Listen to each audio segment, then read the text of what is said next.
L'application Teams se retrouve en ligne dans Office 365. Avec un navigateur, il s'agit de taper l'adresse suivante: https://cegeplimoilou.ca/office. Sur la page d'Office 365, on ouvre l'application en ligne Teams. À la première utilisation, une fenêtre offrant l'installation de l'application devrait s'ouvrir. Il s'agit de cliquer sur « Installer Microsoft Teams ». Si on ne le fait pas, il est toujours possible d'installer plus tard l'application depuis le menu du Profil en cliquant sur « Télécharger l'application de bureau ». Une fois le téléchargement effectué, le logiciel devrait s'installer par lui-même. Si ce n'est pas le cas, il suffit de lancer l'application d'installation.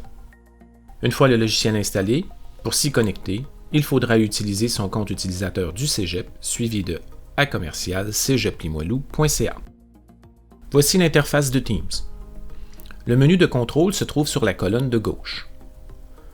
Le bouton Activités affiche tout ce qui a été ajouté dans Teams à votre égard. Ça peut être des communications de votre enseignant ou des messages ou réactions de d'autres étudiants dans des travaux d'équipe en cours. Le bouton Conversation permet de suivre toutes les discussions en cours ou passées avec votre équipe ou encore avec les enseignants. En cliquant sur chacune des conversations, on peut voir le fil de celle-ci. Il est possible d'ajouter les contacts en utilisant l'adresse courriel de la personne choisie. À droite de la liste de conversations, il y a une fenêtre de clavardage. Cette fenêtre permet de participer aux conversations en ajoutant des messages ou des réactions. On peut aussi ajouter des documents via cette fenêtre en cliquant sur l'icône « Joindre » ou encore en y glissant le document directement dans la fenêtre ouverte de clavardage. Chaque document ainsi ajouté se retrouve disponible ensuite en cliquant sur le menu « Fichier » de la conversation en cours. Le bouton « Équipe » contient chaque groupe de classe auquel un étudiant fait partie. En sélectionnant la tuile d'une équipe de classe, on accède à la fenêtre de notification de secours. C'est à cet endroit que les enseignants lancent habituellement leurs cours en ligne. Le bouton Devoirs contient la liste des devoirs qui ont été ajoutés par l'enseignant. Le bouton Calendrier donne accès au calendrier Outlook de Office 365. Le bouton Fichier permet d'accéder à tous les documents qui ont été ajoutés pour un utilisateur, que ce soit par ordre de remise, par téléchargement ou encore dans son espace OneDrive.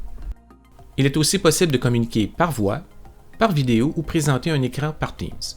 Cependant, en temps normal, les classes se feront avec une autre application, Zoom. Voici malgré tout un petit survol de ces fonctionnalités dans Teams. Dans la fenêtre de conversation, en haut à droite, se trouvent 3 boutons. Le premier sert à la communication vidéo, le second à une communication vocale, et le troisième à la présentation de son écran. En activant l'une de ces fonctions, on lance la communication avec tous les utilisateurs qui ont accès à cette page de conversation. Le menu Présentation donne un choix d'afficher tout le bureau de l'ordinateur ou plus simplement à l'affichage d'une seule application à ses interlocuteurs.